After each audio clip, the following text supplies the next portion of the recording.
Jangan sampai salah beli emas, karena beda kadar beda juga tujuan investasinya.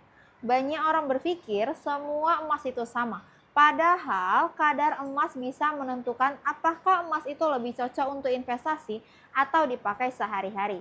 Kalau tujuan kamu menyimpan nilai kekayaan dalam jangka panjang, pilih emas kadar tua. Karena kandungan emas murninya lebih tinggi dan pergerakan nilainya itu lebih mengikuti harga emas. Tapi kalau kamu ingin investasi sambil tetap tampil stylish, emas kadar muda bisa jadi pilihan.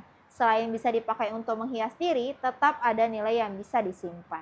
Jadi sebelum beli emas jangan cuma tanya beratnya aja ya, tetapi tanya juga kadarnya. Karena investor yang cerdas bukan cuma beli emas, tapi tahu emas yang paling sesuai dengan tujuannya.